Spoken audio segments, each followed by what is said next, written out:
Bonjour à tous.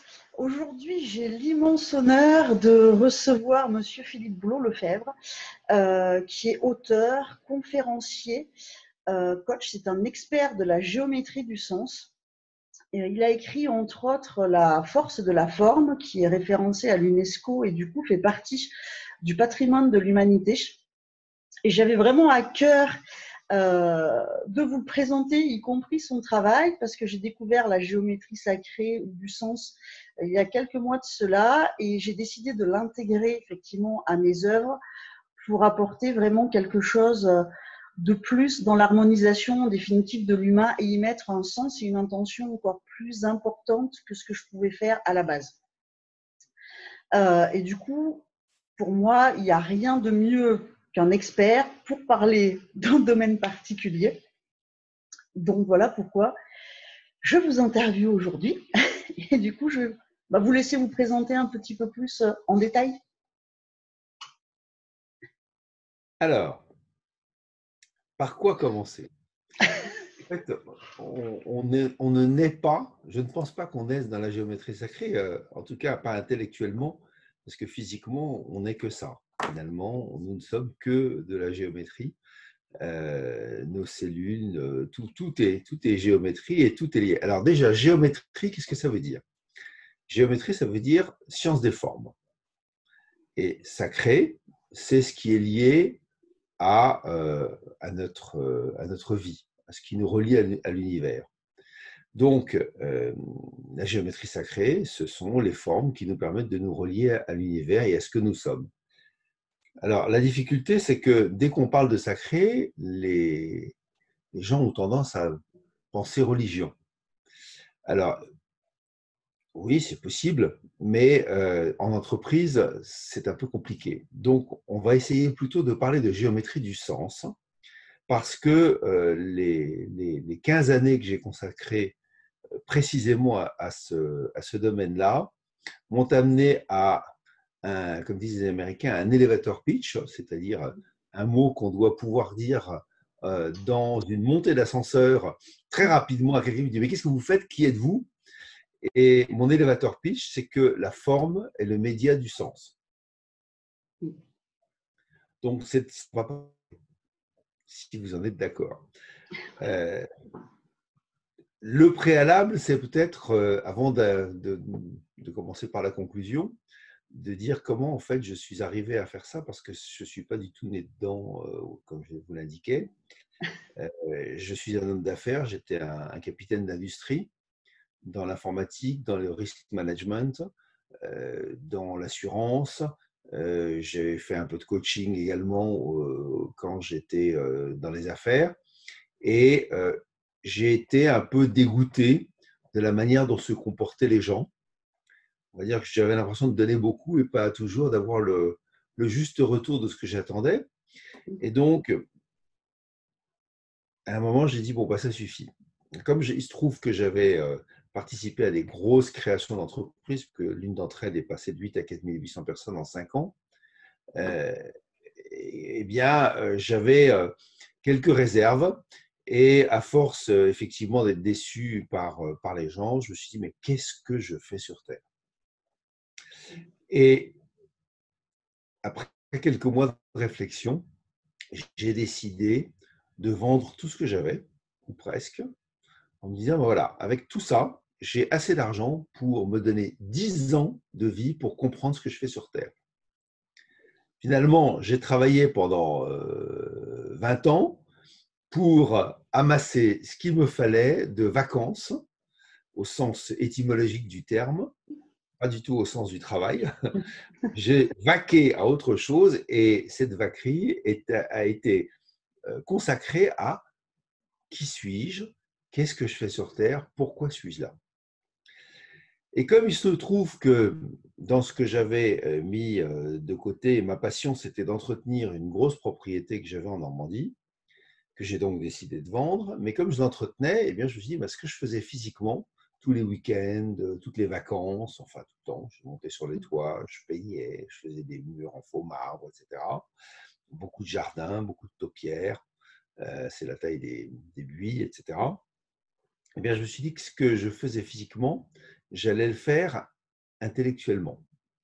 Donc, j'ai acheté 3 livres sur les jardins médiévaux que j'ai lus.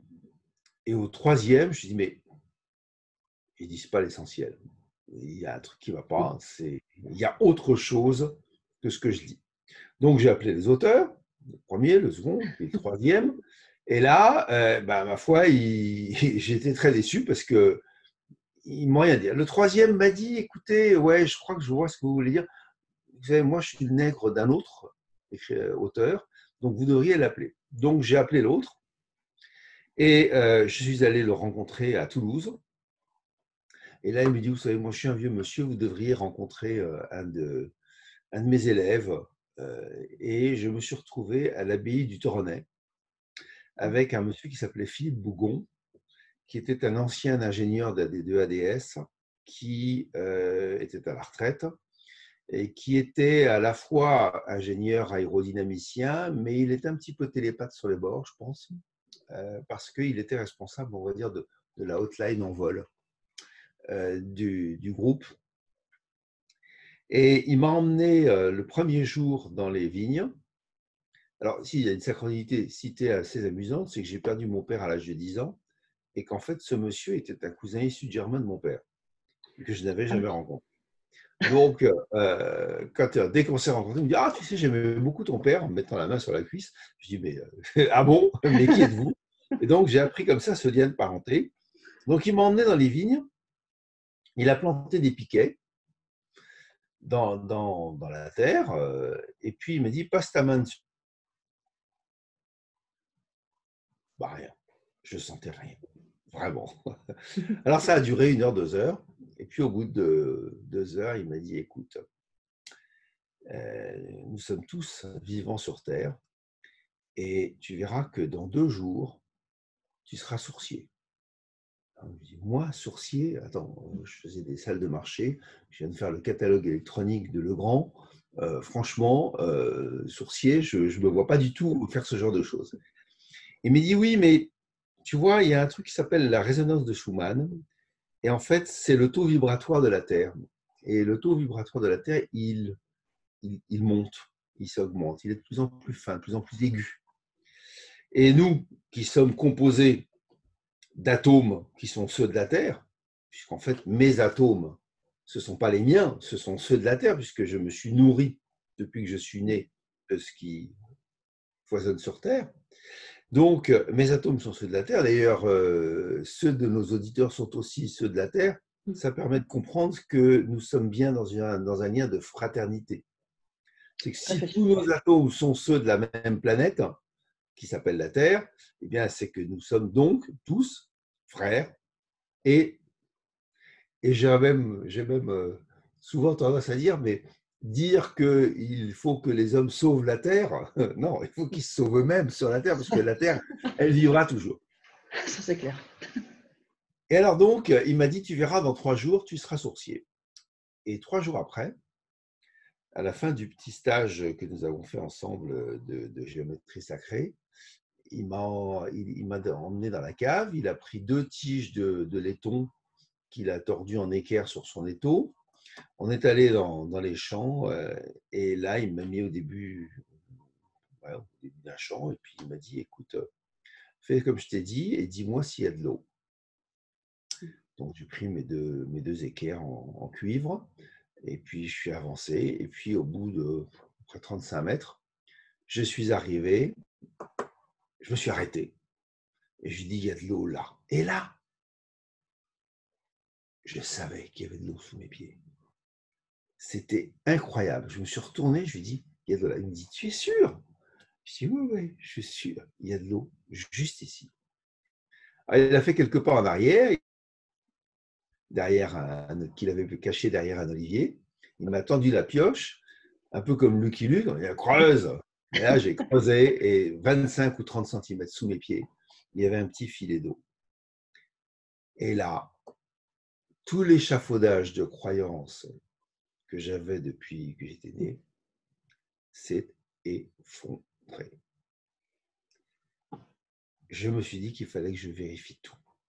Parce que ce que j'appelle dans mes conférences les 3 P, les parents, les prêtres et les profs m'ont raconté, depuis ma naissance, une multitude de choses qui ont constitué mes croyances, mais en fait, je n'avais rien vérifié de tout ça. Et je me suis rendu compte que ce qui paraissait bizarre, comme trouver de l'eau avec 2 baguettes en cuivre, eh ben, ne l'était pas, puisque je venais moi-même de le faire. Et donc là, j'ai passé 10 ans. J'ai lu 1700 bouquins, ils sont derrière moi. J'ai essayé de comparer, j'ai un peu voyagé, et très vite, je suis arrivé à mettre en place un tableau de ce qu'était la géométrie sacrée. J'ai donc compris j'ai répertorié 8 techniques, ce qui n'avait jamais été fait. Je me suis rendu compte du fait que ces 8 techniques, en fait, pour certaines avaient disparu, d'autres pas. J'ai observé que celles qui avaient disparu étaient toutes celles qui étaient relatives au lieu sur lesquels on travaillait, mais que toutes celles qui étaient absolues, qui étaient valides partout sur la planète, elles étaient plus ou moins conservées. Donc le nombre d'or, puisque dès qu'on parle de géométrie du sens ou de géométrie sacrée, évidemment on parle du nombre d'or. Le nombre d'or, que vous soyez à Carpentras, à Tokyo ou à Lima, ça marche toujours, c'est toujours le nombre d'or. Pi 314, c'est valide partout. Par contre, la coudée locale, ben elle est locale, donc elle est relative au lieu. Et donc, elle a été abandonnée parce que c'est évidemment beaucoup plus compliqué de construire une maison en prenant la coudée locale et en passant ses commandes avec la longueur locale. Alors, le mètre ben, c'est la coudée locale sur l'équateur. Mais quand on monte vers le haut de la planète, eh bien, les parallèles sont de plus en plus petits.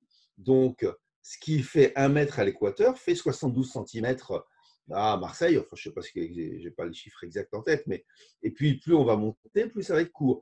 Et donc, cette coudée locale, qu'est-ce qu'elle permet de faire? Elle permet d'avoir une dimension qui va être liée à l'endroit où je me trouve.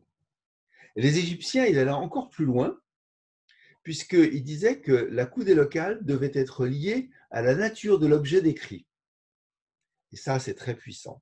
C'est-à-dire qu'il y avait, non pas une coudée locale, mais il y avait une unité de mesure métrique, enfin de type métrique, correspondant, par exemple, aux essences d'arbres. Donc, si vous aviez un sapin et donc un résineux, tous les résineux avaient leur propre mesure. C'est-à-dire que quand on utilisait cette unité de mesure, non seulement on parlait d'une taille, mais on parlait aussi du fait que c'était un résineux et que la dimension absolue n'avait aucun intérêt. Ce qui avait intérêt, c'était de dire que dans la famille des sapins, eh ben, il a telle taille, donc il a une telle mesure. Et si vous passiez sur les feuillus, eh bien, c'était une autre mesure qui indiquait qu'il s'agissait d'un feuillu, et dans la famille, dans l'espèce des feuillus, cet arbre avait telle dimension. En fait, je vous regarde pendant que je vous parle, et je vois que vous réfléchissez. Et c'est bien ça, le but de la géométrie sacrée. C'est de constituer une énergie intellectuelle, mentale, d'ailleurs, plutôt qu'intellectuelle, mentale, qui, en fait, au niveau quantique, devient une réalité à laquelle on va se rattacher. Alors, je reprends le raisonnement dans l'autre sens. Quand j'ai une idée, quand je pense à quelque chose, eh bien, mon cerveau émet des ondes gamma. Ces ondes gamma, en fait, elles ont une réalité quantique qui existe. Voilà, on ne peut pas la toucher, on ne peut pas la voir, mais elle est là. Et en fait, lorsque je crée un objet, je peux rattacher cet objet à cette onde gamma, à cette réalité quantique. Et du coup, l'objet devient le représentant de l'idée, du sens, de mon intention. Ce qui est le plus facile pour le comprendre, c'est évidemment le logo. Quand Coco Chanel crée son logo avec les deux C entrelacés que nous connaissons tous, eh bien, elle s'appuie sur la fleur de vie, que certains de nos auditeurs comprennent, connaissent.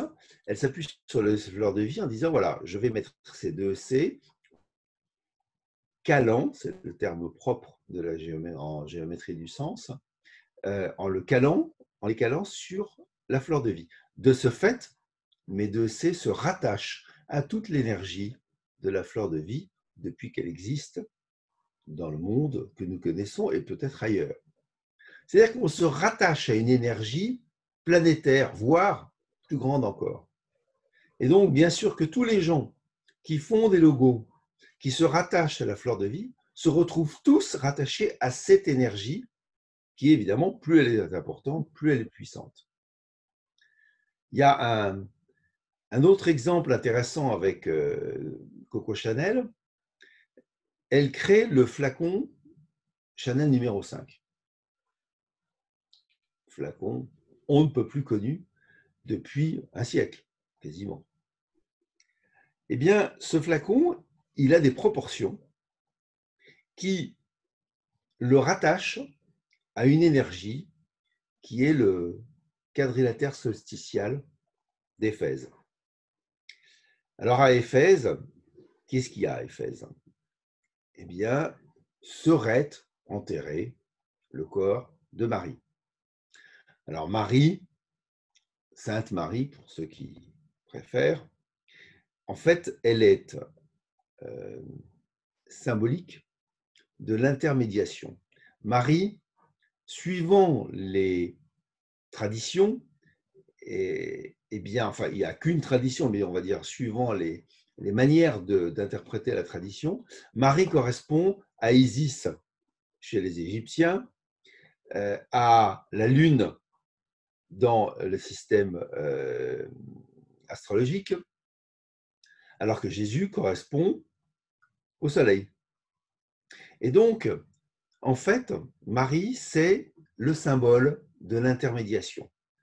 C'est l'intermédiation entre l'esprit et la matière. Et donc, le fait, pour choisir l'endroit qui correspond au marquage, à un enracinement sur le site d'Éphèse où est enterrée Marie, lui permet de dire ce parfum est un outil d'intermédiation. Quand vous allez offrir ce flacon de parfum à votre épouse, à votre petite amie, à votre chérie, eh bien, ça sera un support relationnel entre cette personne et moi, sur le plan à la fois matériel, puisque c'est un objet, mais en fait sur le plan mental, entre nous deux. Et en fait, la géométrie du sens, c'est ça, c'est faire un lien matériel pour supporter une idée mentale qui est soit une intention, soit le sens que l'on accorde à ce qu'on veut. Donc le sens dont nous parlons là, ce ne sont évidemment pas les 5 sens, c'est le sens au sens la raison d'être. Et évidemment que quand je crée une entreprise, si je crée un logo, eh bien le logo va être symptomatique, va représenter la raison d'être de mon entreprise. Et donc il y a tout un travail préalable avant de faire un logo, qui n'est pas qu'un petit dessin avec des proportions ou pas, mais de savoir c'est quoi que vous voulez faire avec votre entreprise. Vous avez quoi dans votre cœur? Vous avez quoi dans le ventre? Vous avez quoi dans la tête? Pourquoi est-ce que vous faites? Vous voulez développer cette activité. Et à partir de ce travail que je fais avec mes clients, eh bien, je fais une proposition une liste de techniques de géométrie du sens qui pourraient être reprises par le graphiste qui, lui, va faire son boulot de créativité, de créatif. Et du coup, une fois que le logo est fait, par exemple, on va dire le boulot il est fini, et puis il va, entre guillemets, il va vibrer ce qu'il a à vibrer. J'ai respecté, j'ai mis une intention, j'ai respecté, il a une forme qui se cale sur des dimensions qui correspondent à quelque chose. Après, c'est fini, il n'y a plus qu'à le diffuser, et après, il fait son job tout seul. Mono, mono, mono. Non, mais c'est pour. Alors, Je bien sûr, déjà, c'était voilà.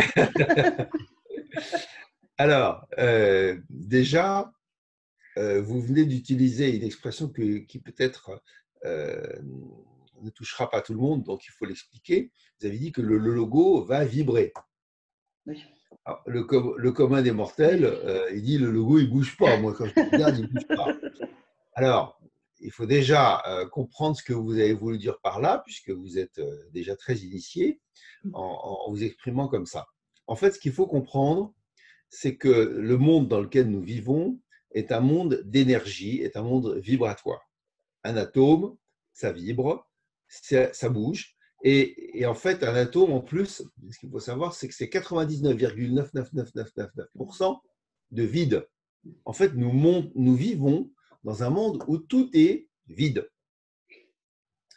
Et en fait, tout est vibratoire. Donc, comme toute vibration, eh bien, ça peut me convenir ou ça peut ne pas me convenir.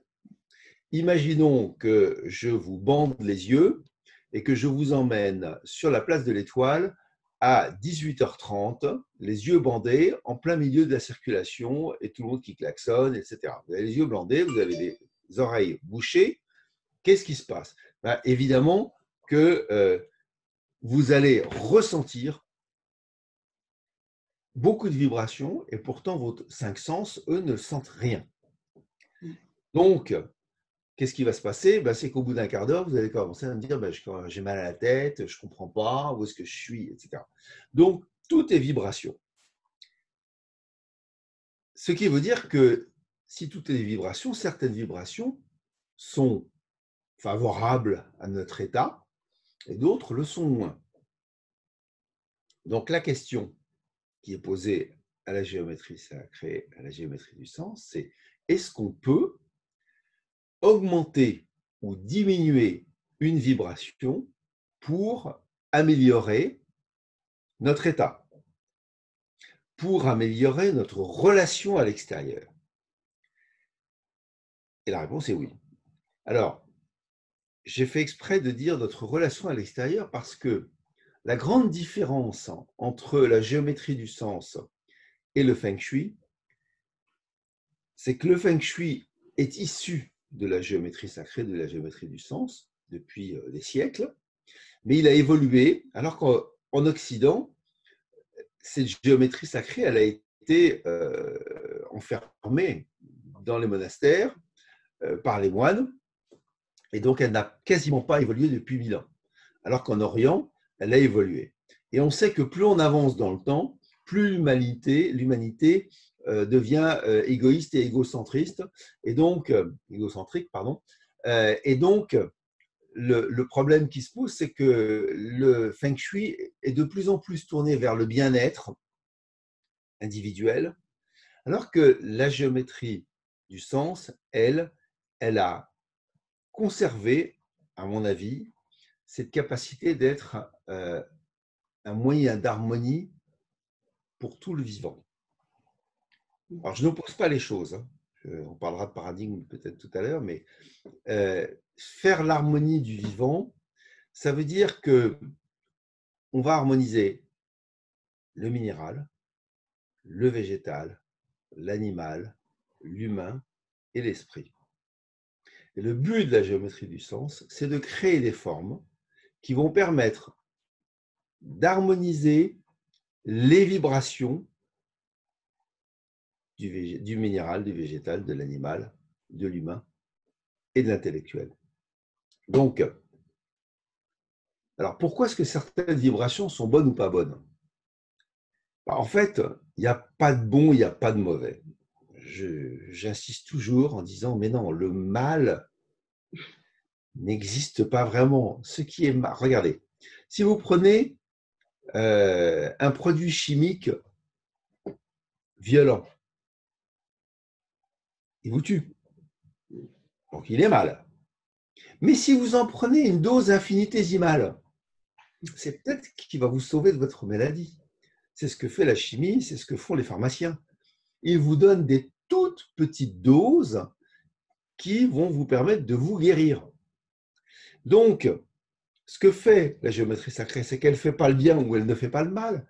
Elle va harmoniser l'environnement pour qu'il y ait une harmonie locale pour ceux qui vont pratiquer le lieu.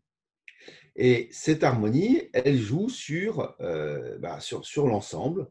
Je me souviens un jour, un géobiologue m'appelle, j'étais en vacances, et me dit, écoutez, voilà, je vous ai trouvé sur Internet, je travaille pour une ferme au Canada, et c'est une société, une ferme cotée, c'est une énorme ferme, et voilà, on m'a fait intervenir, tout va bien, j'ai fait beaucoup de choses, mais il me reste un vrai problème, c'est que les poules cassent leurs œufs.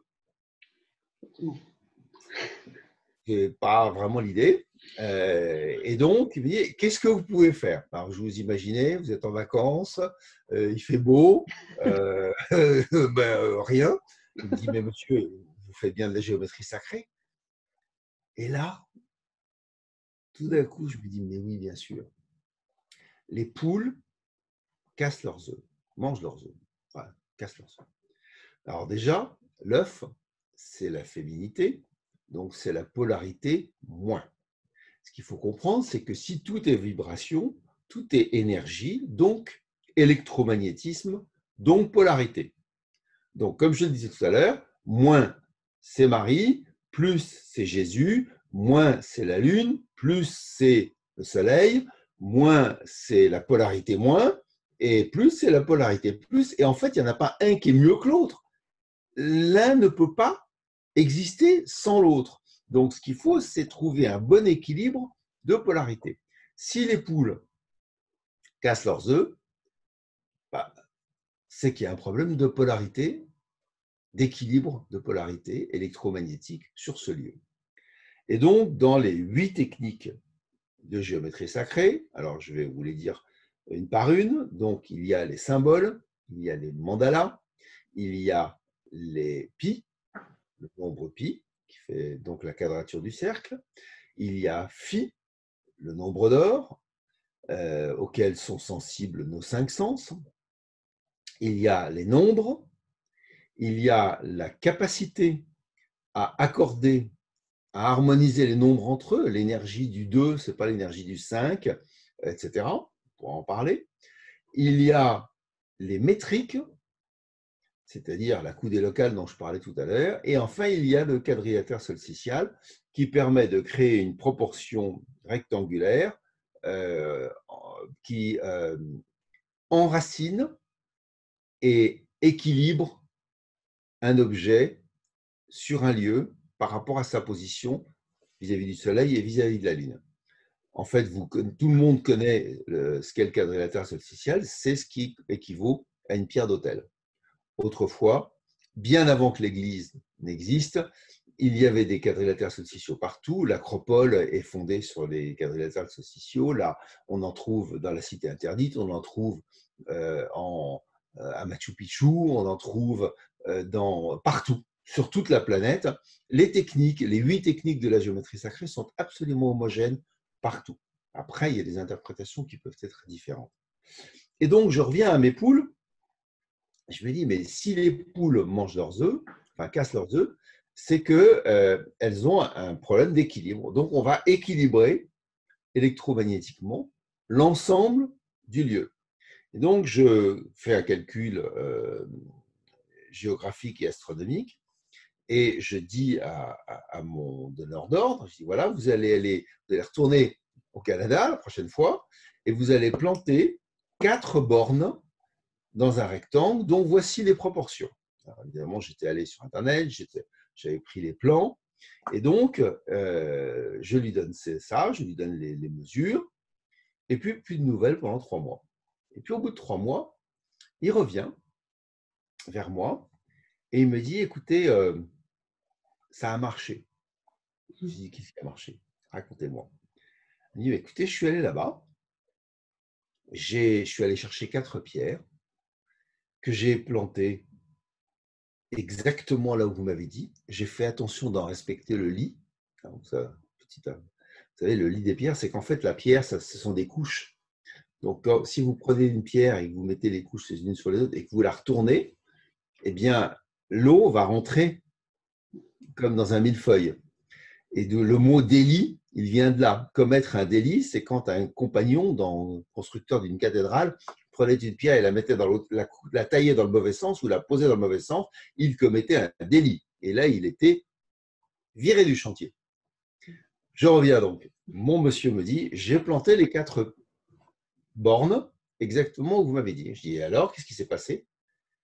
Il me dit, mais déjà, dans la nuit qui a suivi, le son des élevages de poules a été divisé par 2. Et dans le mois, dans les 28 jours, donc cycle lunaire, dans les 28 jours qui ont suivi, les poules avaient cessé de casser leurs œufs. Qu'est-ce qu'on a fait? On a harmonisé avec cette forme, on a harmonisé l'ensemble du minéral, du végétal, de l'animal. Et en l'occurrence, pour les humains, c'était la même chose. Voilà, donc on ne crée pas, on ne supprime pas, on harmonise.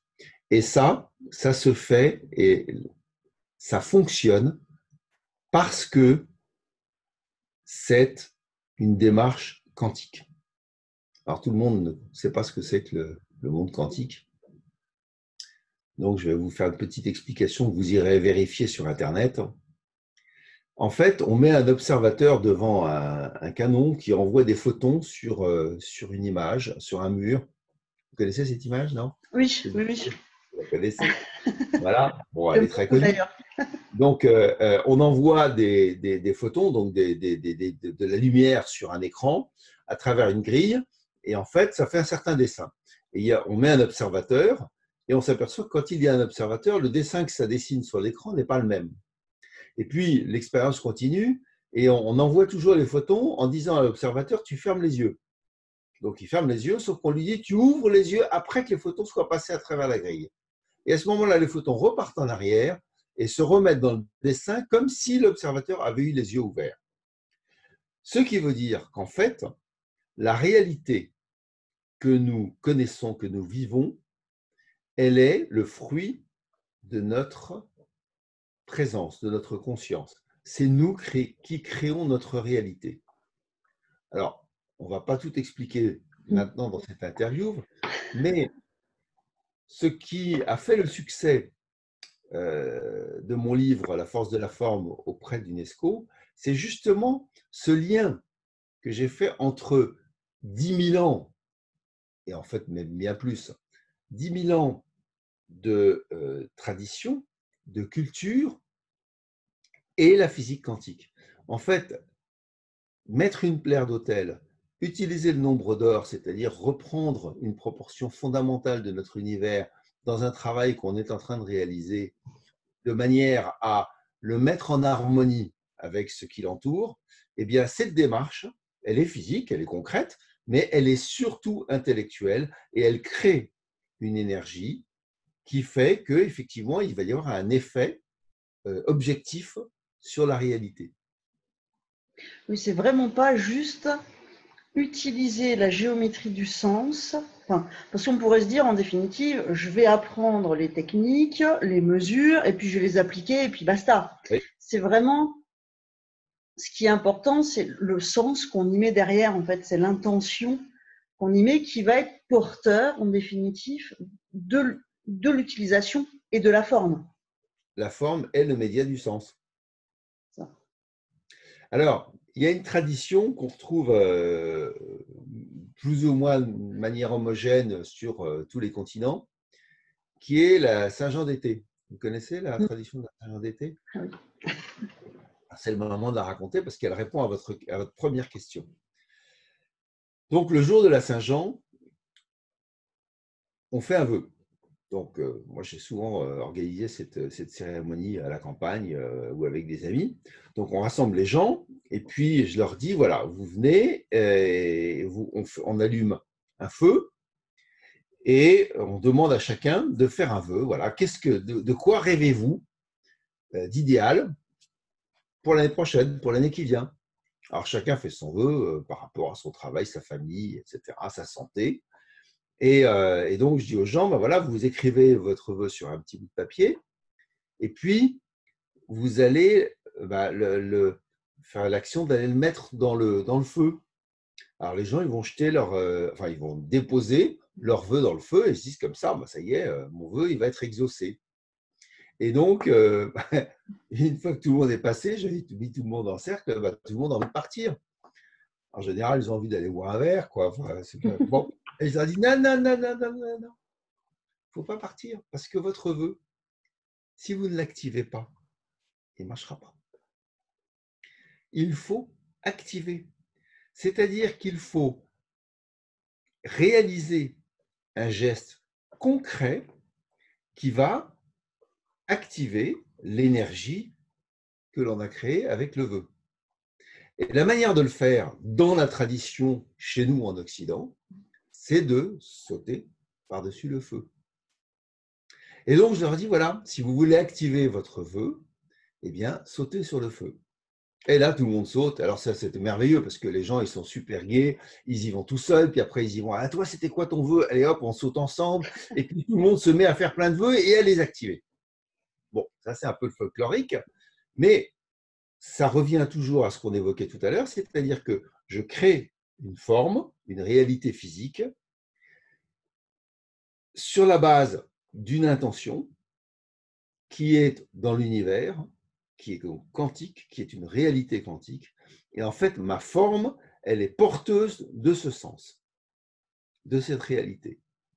Donc, en d'autres termes, le visible, ce qui est concret, n'est fort que de l'invisible. Ce qui est important, c'est l'invisible. Ce qui est important, c'est ce que je désire, c'est ce que j'ai dans mon cœur, ce que j'ai dans mon ventre.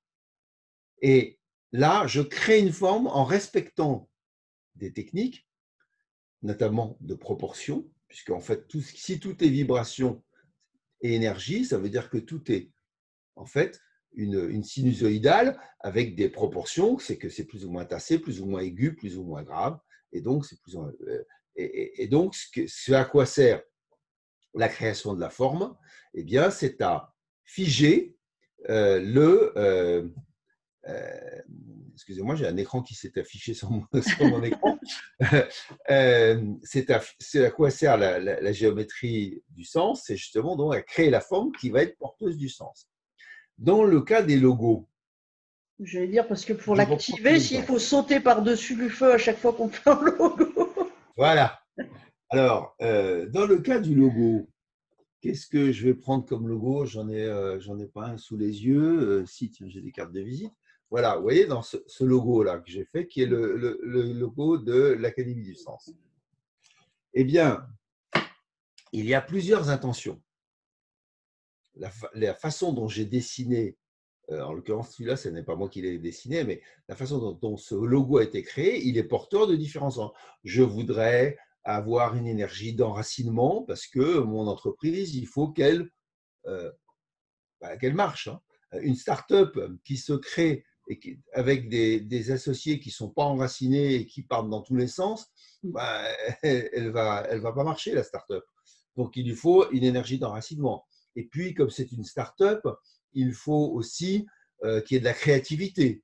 Et donc, qu'il y ait de la recherche et du développement, qui va être une autre technique qu'on va utiliser pour mettre de la recherche et du développement.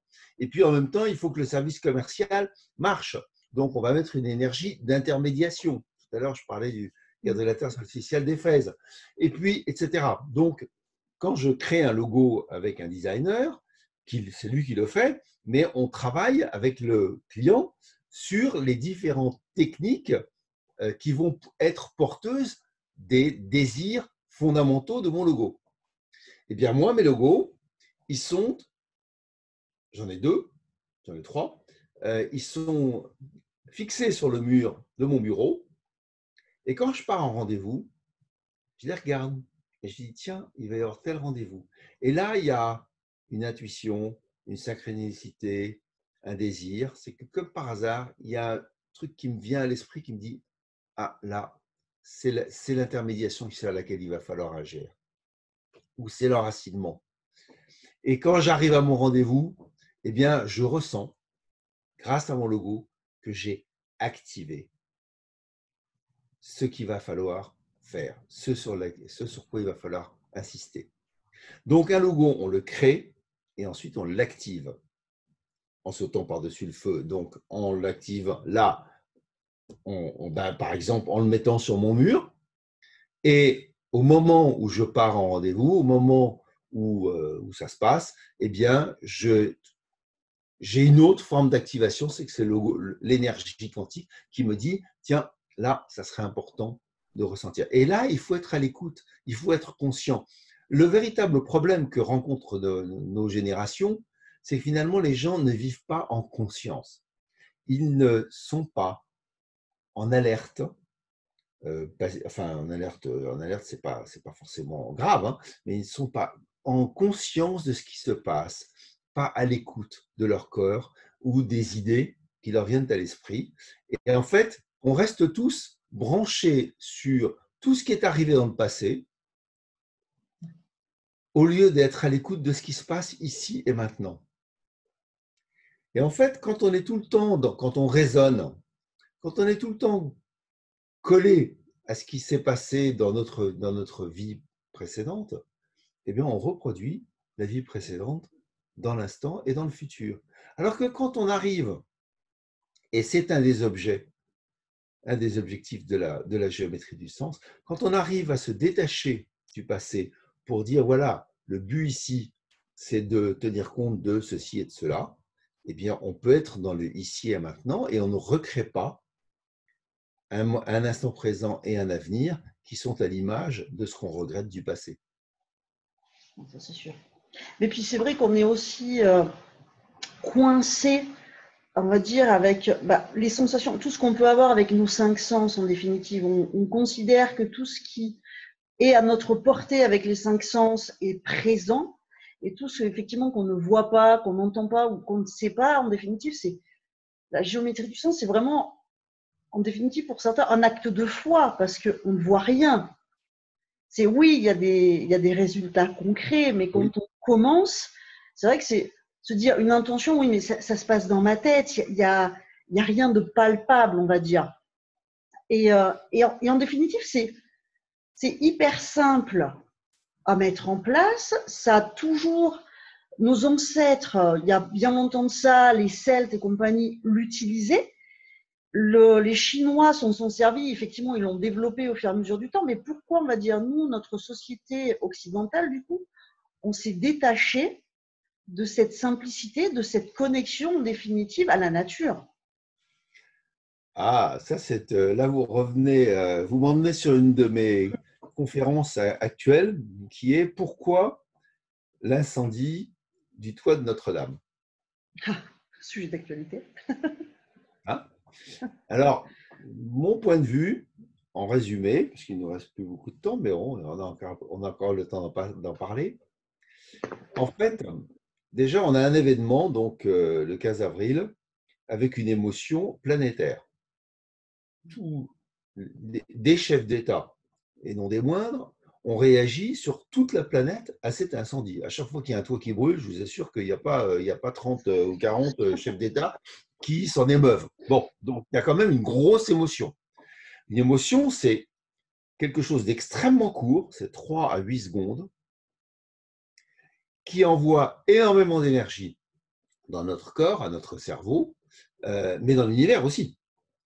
Et donc, une émotion, c'est une alerte. Eh bien, il y en avait une autre comparable il y a quelques années, c'était un certain 11 septembre. Sauf que le 11 septembre, avec les Twin Towers, il y a eu 3500 morts. Et à Notre-Dame, 0 mort. Alors, je ne sais pas si les morts sont à venir, mais en tout cas, l'alerte, elle est là. On a une émotion planétaire sur un incendie d'une toiture. Bon, c'est une cathédrale, certes, mais qu'est-ce que ça veut dire? Qu'est-ce qu'on est en train de nous dire? Donc, j'ai réfléchi à cette question et évidemment, à travers les outils que je possède, et notamment la géométrie du sens. Et Notre-Dame a été construite, le chœur est de construction romane, ainsi que les piliers de la nef. Ce n'est qu'après qu'on passe au gothique. Alors, quelle est la particularité des romans? Vous avez parlé des Celtes tout à l'heure. Les romans, eh bien, pour eux, l'univers est constitué d'énergie et d'ondes. D'ailleurs, vous avez toujours les voûtes avec des zigzags partout, les piliers et les chapiteaux représentent des maillages qui sont bien l'électromagnétisme exprimé sous la forme de ces dessins. Donc, pour les romans, le monde est électromagnétique. Ils ne le disent pas avec ces mots-là, mais c'est ça qu'ils disent, ils le savent. Et ils construisent des bâtiments pour faire passer cette information. Et puis un jour, eh bien, il y a une organisation religieuse qui dit oui, mais attendez, alors ce sont les Goths. Vous savez, les Goths, c'est quand même un peu des sauvages. Hein. Ça a donné les gothiques. Mais bon. Donc les gothiques arrivent et disent oh là là, mais pas du tout, c'est pas comme ça que ça marche. En fait, il y a la matière, c'est horizontal, et puis il y a l'esprit, c'est vertical. Et les deux sont orthonormés. La matière et l'esprit s'opposent. Vous ne pouvez pas les concilier, vous les humains. Vous n'êtes vraiment que des pauvres humains qui ne peuvent pas comprendre que l'esprit et la matière, ça s'oppose. Et donc, on va partir pendant 1000 ans dans une culture où on oppose les choses et l'esprit. Alors, on oppose le bien et le mal. On oppose l'homme et la femme. On oppose le blanc et le noir. On oppose la gauche et la droite. Et pourtant, je vous assure que côte de bœuf ou salade ou carotte, quand j'ai une fourchette dans la main gauche et un couteau dans la main droite, c'est quand même très pratique de les harmoniser. Et donc, tout le problème, c'est qu'à l'époque romane, on avait ce qu'on appelle un paradigme, c'est-à-dire un fondamental sociétal, oui c'est ça, des fondamentaux de société, qui étaient que tout était énergie et vibration à harmoniser. Et on est passé à un nouveau paradigme qui est de dire on oppose les choses. Et Notre-Dame dit quoi? Notre-Dame dit hey, pst, vous savez, tout est cycle. Tout est un cycle. Et il faut revenir à l'ancien cycle. C'est que, effectivement, les choses ne doivent pas être opposées. Le CNRS a publié à multiples reprises le principe selon lequel l'esprit et la matière sont le même continuum, sont la même continuité. La matière et l'esprit, c'est la même chose parce que ce sont des vibrations soit très lentes, soit très aiguës. Mais entre le lent et l'aigu, c'est toujours des vibrations. L'esprit et la matière sont conciliables, sont harmonisables. Et c'est notre responsabilité d'humain d'harmoniser l'esprit et la matière. Et donc, ce que nous dit Notre-Dame, enfin cet incendie de Notre-Dame, Notre-Dame, c'est l'intermédiatrice. Hein. Grâce à sa géométrie sacrée, sa géométrie du sens, c'est revenez à un paradigme où on harmonise les choses et sortez de ce paradigme où on oppose les choses. Et si tous les membres de votre association, 33 000, demain matin se disaient on arrête d'opposer les choses, on va les harmoniser, eh bien, je pense que cette interview serait utile. Et d'ailleurs, pour revenir sur Notre-Dame, vous trouverez sur mon site et sur d'autres, un projet que j'ai présenté avec l'architecte international Jean-Pierre Heim, où on propose de faire tout simplement une dalle au-dessus de la nef et de reprendre la forme. Et là, on est vraiment dans la géométrie sacrée, puisqu'en fait, on va faire porter par la forme une intention et un sens. Donc, on va mettre à la place de l'ancienne forêt de bois, on met des jambages en forme néo-gothique en titane, ultra léger, qui donnent donc l'aspect de la forme ancienne de Notre-Dame, mais sur lequel il n'y aura pas de verre. Et donc, quand on sera sur cette plateforme, sur cette terrasse, on aura le ciel pour toi. On aura directement accès au ciel. Or, qu'est-ce qu'ils voulaient, les gothiques? Quelle était l'intention en géométrie sacrée d'un gothique, d'un constructeur de cathédrale, pardon? Son intention, c'est de faire entrer la lumière dans le corps de la cathédrale ou dans le corps de l'individu, et de construire de manière pérenne. Donc, qu'est-ce qu'on fait, nous? On propose tout simplement de créer une toiture qui n'en est pas une et qui donne accès directement à un ciel bleu marine avec des étoiles dorées, ce que tout le monde a peint. Sauf que les constructeurs de cathédrales, ils n'avaient pas les moyens techniques de créer quelque chose de ce type-là. Donc, déjà, ils avaient des vitraux, ils auraient bien voulu mettre des vitraux, mais ils ne savaient pas faire des vitraux hermétiques, donc ça ne marchait pas. Donc, en fait, nous avons la chance d'avoir la technologie qui nous permet de faire ça. Et alors, si on continue en géométrie sacrée, en géométrie du sens, cette flèche qu'a construit Viollet-le-Duc, il l'a construite avec les technologies de l'époque, donc 19e siècle, donc du bois et du plomb. Okay. Parce que le 19e est très bien sur le plan industriel, mais ils sont bons sur le transport. Ils ne sont pas bons sur les technos de matière. Ils n'ont rien inventé au niveau des matières, très très peu de choses.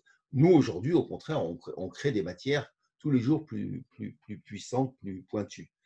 Donc, il a fait ce qu'il a pu. Et en plus, la pensée religieuse, au 19e, c'est qu'on croit que l'homme est propriétaire d'une âme, et que donc il faut que son âme s'élève le jour où il meurt. Sauf qu'aujourd'hui, avec la physique quantique, avec les travaux que j'ai menés sur le nombre d'or, en fait, on peut comprendre, chacun se fera sa propre idée, que nous ne sommes pas des humains qui font de la spiritualité, mais des esprits qui s'incarnent dans un corps, dans la Terre, en fait, dans la Terre, dans la planète Terre, à travers un corps humain. Et donc, là, la question de l'élévation de l'âme n'est plus le sujet. Le vrai sujet, c'est de comprendre que tout est énergie et vibration. Et donc, la flèche que nous avons proposée garde les proportions du Viollet-le-Duc, mais c'est un clocher torse pour exprimer l'idée que tout est énergie et vibration, comme un vortex.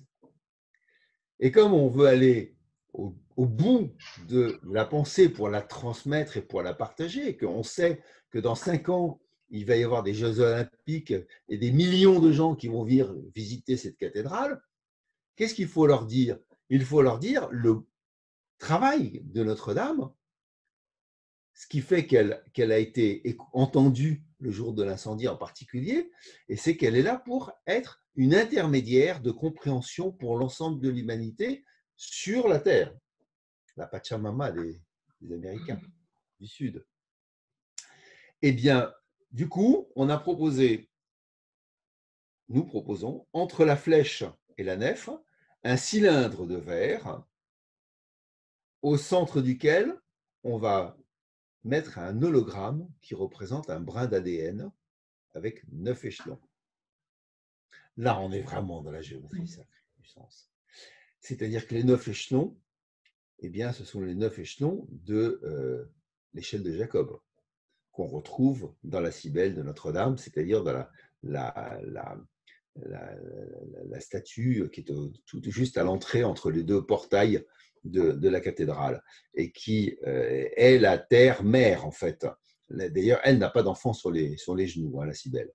Et alors, donc, ce brin d'ADN, il sera animé et il permettra à ceux qui le désirent, parce qu'on n'impose rien à personne, il permettra c'est le but de la géométrie du sens, à chacun de se dire, mais pourquoi ils ont mis ce brin d'ADN en hologramme à cet endroit-là? Et quand ils iront chercher sur Internet, dans un bouquin, dans un film, qu'ils se rappelleront telle ou telle publication à laquelle ils auront assisté, ils découvriront qu'en fait, avec les découvertes de l'épigénétique, nous savons que notre pensée est créatrice et qu'elle modifie notre ADN. Donc, ça veut dire que la méditation ou la prière, c'est la même chose, hein, la méditation permet de faire évoluer notre propre état de santé, notre propre réalité. Et c'est ça le but de la géométrie du sens. C'est d'aller vers le sens, d'aller vers l'intention, de faire que chacun pense ce qu'il veut, et par sa pensée, il va pouvoir influencer son propre état physique et son propre état d'être. Voilà, c'est ça la géométrie sacrée. C'est une chose. Enfin, moi j'adore.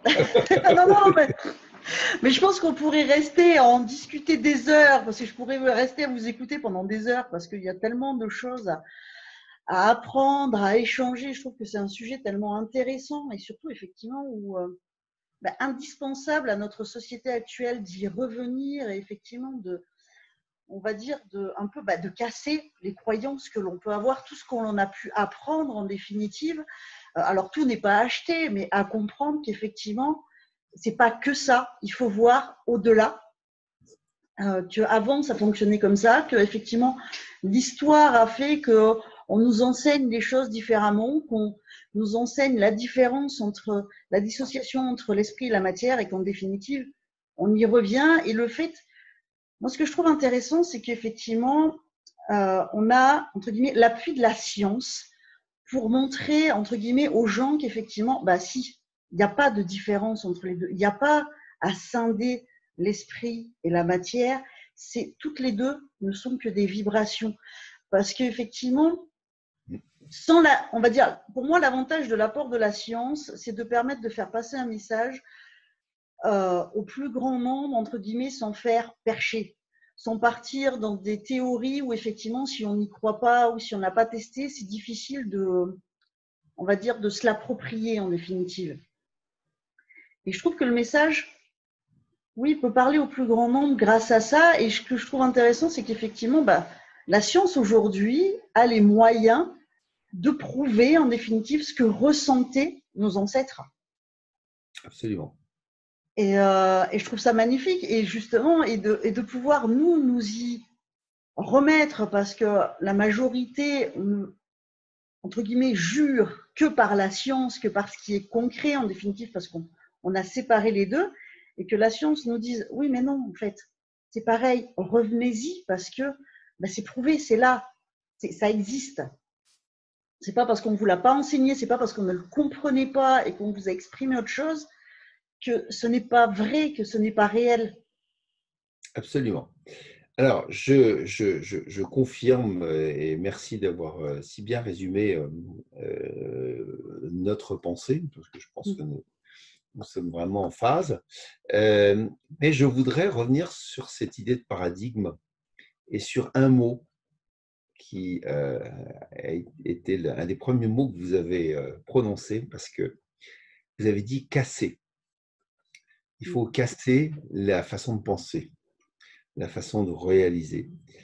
Et là, je comprends ce que vous dites, mais il ne faut pas casser. L'ancien paradigme, on casse, on oppose. Il ne faut pas opposer.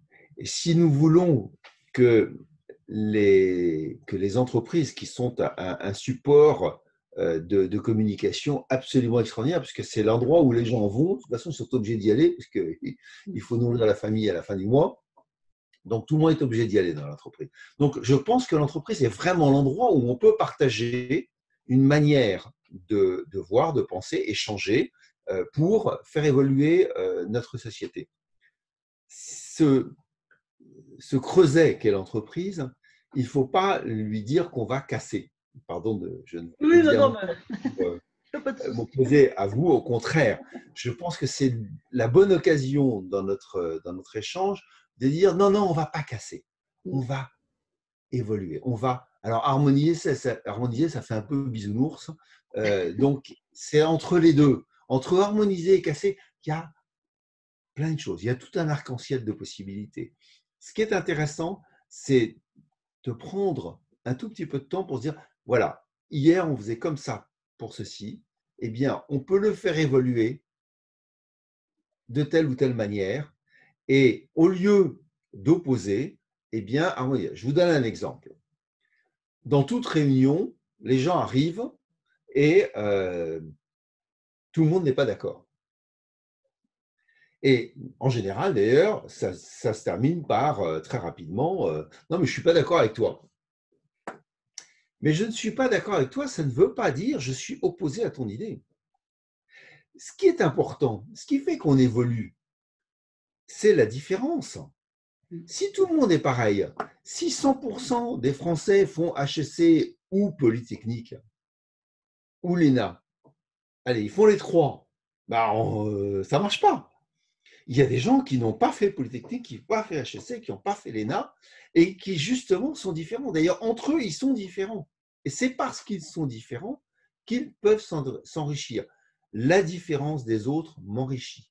Si tu es différent de moi, je te remercie parce que notre dialogue va nous permettre de construire quelque chose. Si on devait faire les maisons que avec des briques et qu'il n'y avait pas du ciment à mettre entre les briques, eh bien, on ne pourrait pas construire de murs qui tiennent. Ce qui fait que le mur tient, c'est qu'il y a des briques et du ciment, qu'il y en a un qui est dur et l'autre qui est mou, et qu'à la fin, les deux vont s'assembler pour créer quelque chose de viable et de durable. Eh bien, notre travail avec la géométrie sacrée, c'est justement d'aider les individus par plus de conscience de ce qu'est réellement la réalité qui les entoure, pour harmoniser les choses et construire et apprécier la différence. Moi, ça me fait plaisir de trouver des gens qui sont différents de moi. Je suis heureux d'avoir des gens en face de moi qui me disent « mais je ne suis pas du tout d'accord avec toi ». Et je dis « c'est génial, on va pouvoir discuter de manière intéressante ». Voilà. Et la géométrie du sens, les gens disent « oh, c'est ésotérique ». Très bien, si tu crois que c'est ésotérique, c'est que ça l'est pour toi. C'est même pas critiquable. Je suis d'accord avec toi. Par contre, ce que j'ai remarqué, c'est que l'ésotérisme, puisqu'on en parle, c'est quelque chose qui glisse. Les trous noirs, il y a 10 ans, c'était complètement ésotérique. Aujourd'hui, ça n'est plus ésotérique, on arrive même à les photographier. Donc, de quoi parle-t-on? En fait, on a évolué. Et donc, ce qui est intéressant, c'est qu'on n'est pas tous au même niveau de maturité et que ça permet d'avoir une discussion constructive. Bon, je suis tout à fait d'accord. Ça n'empêche pas que... Et dans la joie, c'est essentiel. La joie, c'est la seule chose qui nous permette d'avancer. C'est sûr. La colère, ça permet de ne pas se... Ça permet en fait le discernement, la colère. Donc, il en faut un peu. Non, mais toutes Et les la émotions... peur aussi, parce que si on se fait écraser par le bus dès le premier jour, ça ne dure pas longtemps. Oh oui, non. Toutes les émotions sont bonnes du moment qu'on les vit, qu'on les entend, et après ça passe et qu'on leur prend en compte, en fait. C'est comme tout. Bon, comme il va falloir qu'on arrête, pour ceux qui souhaiteraient en savoir un peu plus, aller un peu plus loin, qu'est-ce que vous pourriez leur conseiller, entre guillemets, comme documentation, en dehors de votre livre qui est excellent, justement pour avoir un peu plus d'informations, pour déjà prendre conscience des choses et éventuellement après appliquer, que ce soit au niveau individuel ou d'entreprise? Alors, ma première recommandation, c'est de décider de ne pas enfermer les choses et les gens. Mais au contraire, d'ouvrir, de s'ouvrir l'esprit, de se dire « Ah tiens, il y a des choses que je ne connais pas et qui sont bien » et donc d'être curieux. Cette curiosité, la première curiosité à avoir, c'est d'être à l'écoute de notre corps. Parce que quand mon corps me fait un chatouillis, me fait un petit torticolis ou quelque chose comme ça, c'est que mon corps, lui, il sait très bien pourquoi je suis là. Et il me le dit. Donc, d'être à l'écoute. Ça, c'est ma première recommandation. Ça ne coûte rien. Il n'y a pas de dépenses à faire. Juste être à l'écoute. Deux, d'apprécier les différences, d'apprécier que l'autre soit différent. Trois, d'avoir envie d'aimer, envie de construire, mais ce n'est pas obligatoire. Et à partir de là, de laisser vaquer votre intuition. Si vous avez envie de lire un livre, si vous avez envie de revoir Matrix, allez-y. Et essayez de le voir avec un nouveau jour, avec une nouvelle manière.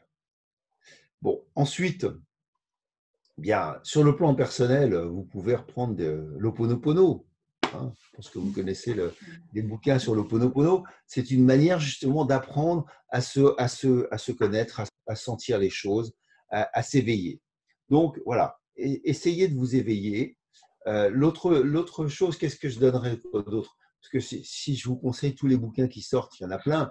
Mais oui, regardez les petites vidéos qui sont publiées pour comprendre ce que c'est que la physique quantique. Ce n'est pas si compliqué que ça. Mais regardez-en une ou deux ou trois. Et puis, après, écoutez, moi, mon métier, c'est de faire des conférences. Pourquoi les conférences? Parce que justement, vous savez la différence entre une formation et une conférence ou un exposé? Eh bien, un exposé, c'est qu'on parle de, voilà, c'est ce que je viens de faire. J'ai parlé de plein de choses liées à la géométrie sacrée, et à la géométrie du sens, et au sens de la vie, etc. Ça, c'est ce que je viens de faire, un exposé. Une formation, ça aurait été dire, voilà, dans les 8 techniques, je vais vous expliquer en détail chacune des techniques et comment on la met en œuvre. Ça n'a rien à voir avec ce que je viens de faire. Et une conférence, c'est quoi? Une conférence, c'est prendre un sujet et donner envie à chacun d'aller creuser à sa vitesse et à sa manière. Alors, c'est peut-être un petit peu ce que je viens de faire, c'est-à-dire que je suis anti-gourou, je déteste le principe du gourou, et que si effectivement, et que votre question, plus précisément, justement, elle est très fine parce qu'il n'y a pas une solution, il n'y a pas une voie royale pour comprendre ce dont on vient de parler. Il y a juste peut-être revoir l'entretien qu'on vient d'avoir et puis de le réécouter, de se dire, tiens, à un moment, il a dit ça, ben ça me plaît. Je vais aller le creuser. Je vais aller l'approfondir. Je vais acheter un bouquin dessus. Je vais regarder une vidéo dessus. Et à partir de là, dans 1, 2, 3 sujets, et petit à petit, c'est comme ça qu'on se met en marche. Et c'est comme ça qu'on va construire un monde merveilleux. On est tous effrayés par tout ce qu'on entend et tout ce qu'on voit avec la presse, etc. Mais finalement, les choses vont assez bien. Vous savez, le principe d'une révolution, c'est que ça bascule, on ne sait pas pourquoi.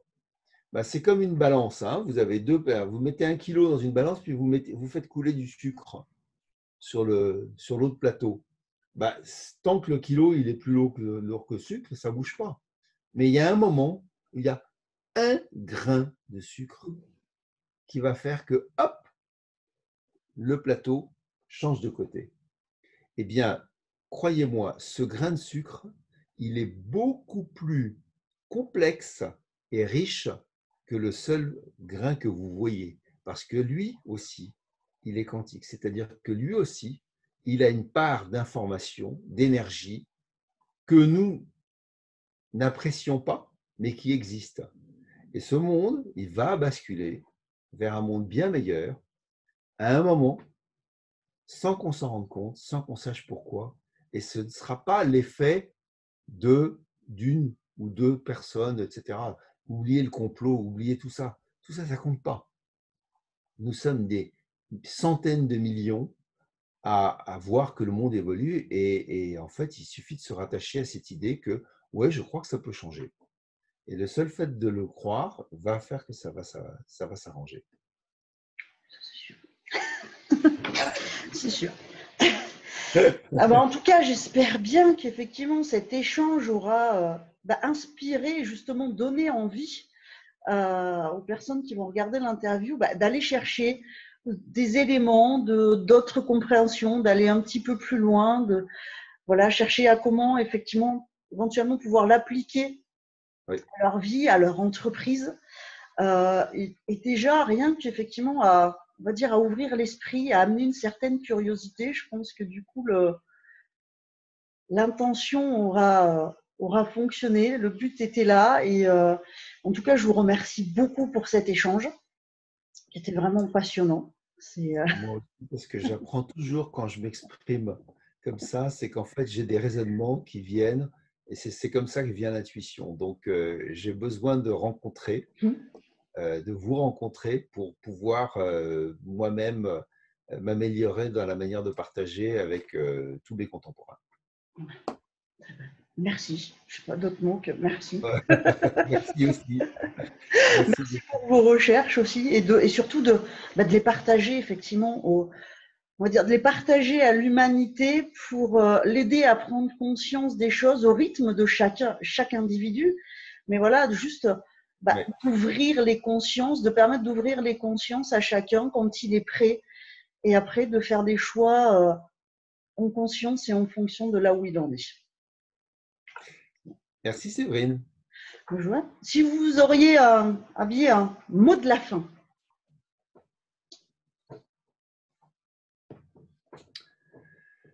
Le mot de la fin, c'est que il faut mettre le sens en action. Donc, essayer de se trouver, de comprendre, de chercher, de se poser la question de quel est le sens de ce que je suis en train de faire, de ce que je suis en train de réaliser, que ce soit ma famille, mon travail, mes loisirs. C'est quoi le sens de ça? Et à partir de là, eh bien, se mettre en marche, se mettre en action. C'est le principe de la géométrie du sens, mais c'est le principe aussi de toute vie. Et toujours garder l'espoir. Toujours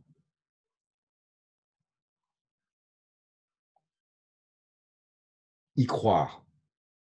La foi, c'est pas de la bondieuserie. La foi, c'est se dire oui, c'est possible. Oui, c'est à portée de main. Oui, je peux oser. C'est très à la mode de dire oser. Mais déjà, avant d'oser, à partir du moment où je me dis j'y crois, ça va aller, et bien tout va aller très bien. Foi, l'espérance, j'espère que demain ça sera mieux. Et la charité qui n'a rien à voir avec donner une pièce avec dédain. La charité, c'est le cœur. Vous voyez, c'est un truc qui est là, le cœur. Hein. Eh bien, la caritas, c'est raisonner avec son cœur. Et puis après, écouter, être à l'écoute du monde. Mon meilleur conseil pour finir, ça serait d'être à l'écoute de mon corps pour comprendre ce qu'il a à me dire. Parce que lui, il sait pourquoi je suis sur Terre.